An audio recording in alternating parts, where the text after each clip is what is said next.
Assalamualaikum warahmatullahi wabarakatuh. Alhamdulillah, alhamdulillahi rabbil alamin. Assalatu wassalamu ala ashrafil anbiya'i wal mursalin wa ala alihi wa sahbihi wa ziyatihi bil ajma'ina.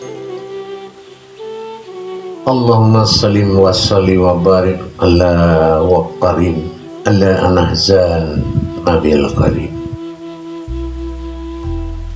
Allahumma salli ala sayyidina wa maulana Muhammad wa ala alihi sayyidina wa maulana Muhammad. Alhamdulillah, para jemaah sekalian, hadirin yang dirahmati Allah, bertemu kembali kita dalam tayangan yang ketiga dalam rangka meningkatkan iman dan takwa kita kepada Allah Subhanahu wa Ta'ala. Malam ini kita berbagi pengetahuan kembali, dan saya selaku guru mursyid mengijazahkan sebuah amalan besar yang mana masih dalam rangka bersuci.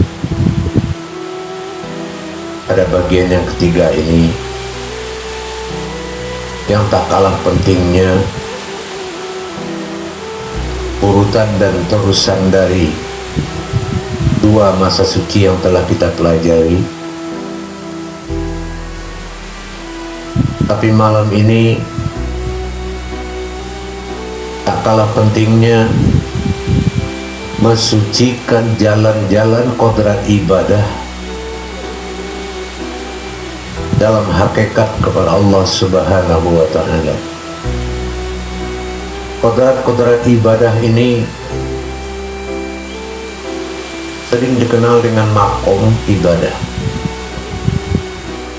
Sebagaimana yang telah kita ketahui, makom ibadah yang empat yang diberikan oleh Allah sebagai jalan untuk kemudahan dalam menjalankan perintah Allah, sehingga berhukum wajiblah pada sebuah ibadah sholat.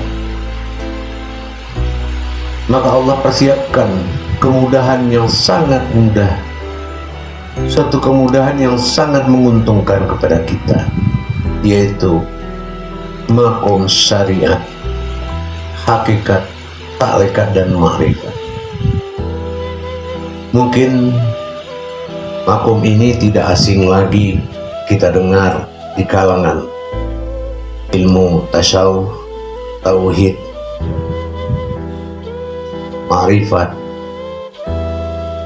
sebagai jalur ibadah, sehingga tidak henti-hentinya manusia itu beribadah kepada Allah dengan banyaknya fasilitas makom ibadah, yang mana kita paham selama ini kalau syariat itu sudah pasti menuju makom zahir dan batin. Hakikat itu sudah jadi menuju makom tingkat awal pertama rahasia Allah. Seperti seseorang yang tidak mampu berdiri dalam sholat, tiba-tiba harus duduk, tetapi ada hakikat yang dikerjakan, maka dikatakan hakikat itu awal rahasia Allah. Maka makomnya adalah rasa atau sir, rahasia dalam rasa, itulah hakikat. Begitu juga dengan melaksanakan perjalanannya, memperjalankan ibadah itu tidak bisa dengan hanya dengan zahir. Menjalankan secara af'alus sholah mungkin kita bisa melaksanakan dengan tubuh, tapi kalau menjalankan dengan hakikat, dengan rohani dan munajat, itulah yang dinamakan tarekat. Yang terakhir dengan ma'rifat. Ma'rifat itu suatu pandangan dan pensaksian. Kalau semuanya tidak bisa kita lakukan, tapi ma'rifat bisa melakukan itu semua. Dalam kodrat-kodrat ibadah itu bukan disalahkan kodrat yang tidak menyampaikan, tetapi kodrat itu tidak dalam gangguan kebenaran, yaitu kesuciannya. Apabila terganggu kesucian daripada ibadah kodrat syariat, maka seseorang tidak lagi mendapat merasakan hubungan antara zahir dan batinnya. Begitu juga dengan hakikat. Kalau kesucian atau kodrat hakikat itu sendiri tidak disucikan, tidak dibersihkan jalan-jalannya, maka seseorang tidak akan mendapatkan rasa dari Allah dan perasaan rasa. Begitu juga dengan tarekat. Seseorang tidak mampu menjalankan dan tidak bisa melihat kemana dia harus menjalankan ini, karena kodrat tarekat itu juga perlu disucikan. Begitu juga dengan sebaliknya ma'rifat. Akan gangguan paling tinggi, ketergangguan paling tinggi tadi adalah dari pandangan, rasa, dan include semuanya. Apabila kodrat ma'rifat itu sendiri tidak disucikan, Allah Subhanahu wa Ta'ala selalu tidak henti-hentinya menyuruh Rasulullah Sallallahu Alaihi Wasallam untuk mensucikan diri. Tapi hari ini saya akan mengijazahkan, yaitu ibadah zikir, mensucikan kodrat syariat, hakikat, tarikat, dan ma'rifat. Karena bagaimanapun kalau jalannya rusak, tidak ada ibadah yang bisa bergerak. Kalau syariat rusak, ibadah amal itu akan terganggu.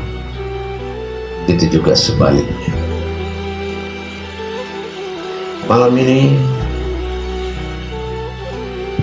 sebagaimana yang telah saya janjikan, saya akan mengijazahkan dan memberikan hak kepada para pemirsa,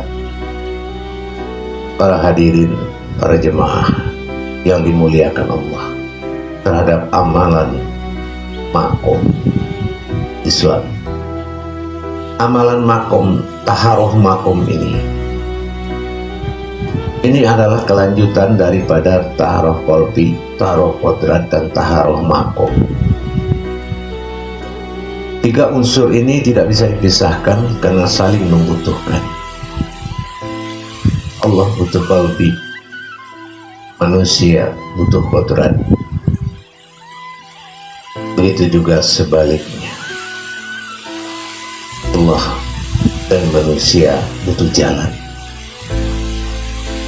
Jalan inilah yang dikatakan syariat, hakikat, tarikat, dan ma'rifat.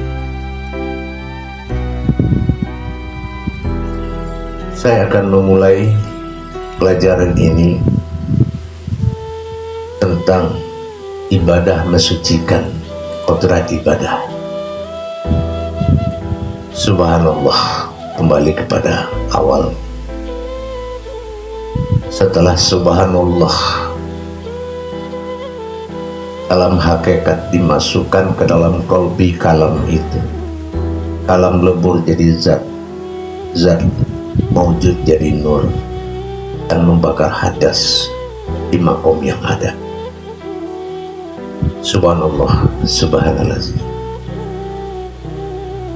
Caranya melakukan ibadah ini dilakukan pada malam hari dalam jam yang tidak ditentukan. Setelah kita melakukan sholat sunat hajat,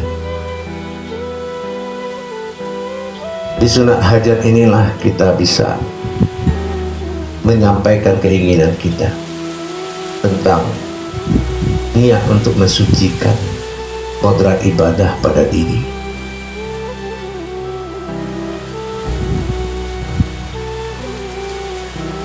Barakallah ibadi, zikrullahu akbar, alla namait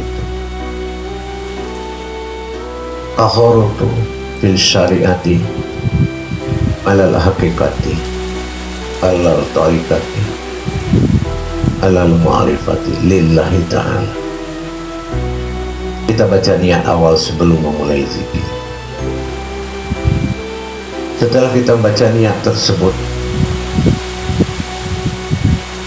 lalu kita jangan lupa memberikan salam sebagai adab kita. Karena kalau hanya sekedar berilmu, iblis pun tinggi ilmu. Tapi kalau beradab, hanya umat Allah, umatnya Muhammad yang mampu. Pertama kita membaca 5 humul salam besar yang telah kita pelajari dari awal. Ilahi anta maksudi waradika marlubi. Kita arahkan pandangan kita kepada batin dalam hati kita. Assalamualaikum ayuhan nabi warahmatullahi wabarakatuh. Kita arahkan kepada rohani atau insan diri kita. Assalamualaikum ya rahman ya, kepada semesta alam dengan segala isinya. Assalamualaikum ya malikatul habibillah wal muqarrabin, kepada alam 8 malaikat pada batang tulang kita, 8 batang tulang. Assalamualaikum wa ala ibadis sholihin, kepada hamba-hamba para wali Allah yang dimuliakan, baik yang ada maupun yang tidak ada. Setelah kita melakukan salam tersebut, maka tunduklah kita kepada hati. Kepala ditundukkan kepada hati.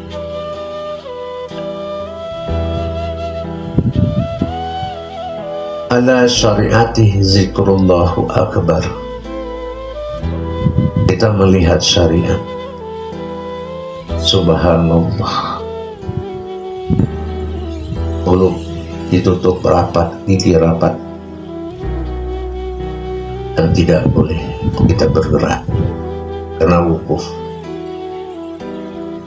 Semua zikir taruh subhanallah dalam masa suci kepada Allah, dengan mendapatkan zat Allah dan kalimat la subhanallah yang melahirkan nur yang akan menghancurkan kebatilan. Disinilah setelah kita menundukkan kepala kepada hati, barulah kita menarik kalimat kalam subhanallah ke dalam hati. Lebur jadi zat, kata lebur jadi zat, zat lebur jadi nur. Karena kita sudah bilang ala syariati, maka kita melihat tubuh zahir dan tubuh batin kita. Tubuh zahir adalah jasad, tubuh batin adalah rohani. Menetapkan mata zikir kepada hati dan melihat dalam rangka ma'rifat, menyaksikan aliran zat dan nur tadi menuju rohani dan jasmani, membakar kebatilan-kebatilan yang ada pada dua kodrat tersebut. Setelah berjumlah 100 dalam Asmaul Husna, maka kita lanjutkan kepada hakikat. Setelah zahir batin kita menerima zat dan nur tadi, maka kita melanjutkan dengan yang kedua, putaran kedua dari 100. Ala hakikati, tinggal menyebut ala hakikati. Terus kita mengirim lagi subhanallah ke dalam qalbi halus kita, pecah huruf menjadi zat-zat menjadi jadi nur, yaitu membakar rasa yang batil, rasa nafsu, rasa akal, rasa yang timbul selain dari yang hak. Itulah dalam zikir taharoh hakikat. Rasa itu disucikan dan dibersihkan dengan nurnya Allah, sehingga dalam rasa tiadalah rasa, tidak ada rasa-rasa batil. Penuh Rabbi Allah, rasa Allah yang menguasai diri. Disitulah nurullah beraksi, membakar daripada hadas-hadas tadi pada sifat rasa, yaitu hakikat. Setelah kita mensinakan sifat rasa-rasa hadas, rasa sombong, rasa angkuh, rasa besar, rasa mampu, dan semuanya rasa yang batil. Dalam ke-100 kita sudah meningkat menuju ala tariqati. Di dalam ala tariqati ini adalah jalan yang harus dilihat, agar pandangan kita tidak ada yang menghalangi. Maka kita sucikan pandangan kita dalam hukum tariqat. Kita bersihkan pandangan kita dengan subhanallah, kalau masuk menjadi zat-zat lebur menjadi nur. Nur mensirnakan kebatilan hadas yang menghalangi pandangan kita menuju Allah, pandangan kita menuju ibadah, dan tidak lagi ada pandangan kemana-mana. Kita bersihkan. Setelah 100 kita melaksanakan 1 kali Asmaul Husna putaran, maka kita katakan lagi ala ma'rifati. Dalam ma'rifat ini kita menzikirkan subhanallah lebur, kalam kepada zat-zat lebur menjadi nur, membakar segala hadas batin. Apapun di dalam kodrat keinsanan diri dan batin kita, tidak ada lagi dalam batin kita hadas-hadas uzon, salah paham, dendam, dan semua hadas yang bersifat batiniah. Lebur kalam kepada zat-zat muncul kepada nur. Disitulah dari hati mengarah nur ini kepada sifat batin, membakar kepada batin-batin yang batil, seperti tinggi hati, sombong, merasa mampu, merasa bisa, mempercayai batin-batin goib-goib yang dihinakan Allah, mempersekutukan benda yang goib-goib dengan keberadaan Allah. Segala syirik-syirik batin, kafir-kafir batin, kafir sindik batin akan hancur oleh nurullah. Zat Allah akan mengalir pada batin dan membakar hadas-hadas maksiat batin tersebut. Ini pada tingkat ma'rifat. Maka daripada itu, para hadirin dan jemaah sekalian, kalau hati sudah dibersihkan, kodrat sudah dibersihkan, kodrat ibadah juga dibersihkan, maka disitulah kita akan mendapatkan kebenaran daripada sebuah amalan. Apapun yang akan kita amalkan, kembali kepada kebenarannya, yaitu kodrat. Kodrat hati, kodrat diri, dan kodrat ibadah itu sendiri. Apapunlah yang akan kita lakukan dalam perintah Allah, Allah butuh kodrat, Allah butuh kesucian. Disinilah para jemaah, kalau ibadah kita sudah dalam masa suci, jalan-jalan ibadah itu telah kita sucikan, insya Allah Allah akan ijabah segala perbuatan amalan ibadah. Setelah kita selesaikan 4 daripada zikir, syariat, hakikat, dan tarikat ma'rifat tadi, dalam masa mensucikan makom ibadah, maka kita tutup dengan Al-Fatihah.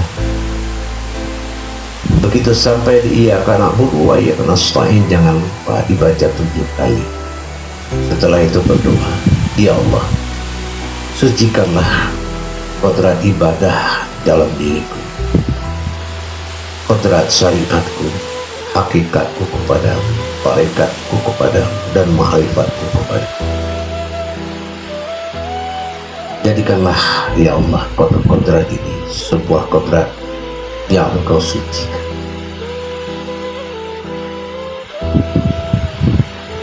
Aku yakin ya Allah, suci Engkau, maka sucilah aku. Subhanallah, subhanallah, lillahi ta'ala. Amin. Terus kita melakukan sujud syukur. Sadaqallah, barakallah, walhamdulillahi rabbil alamin. Insyaallah para hadirin jamaah sekalian, kalau kodrat ibadah itu sudah disucikan, Allah akan menolong kita dalam menjalankan hajat kita kepadanya, karena tidak ada amal yang kuat melainkan pertolongan dari Allah Subhanahu wa ta'ala.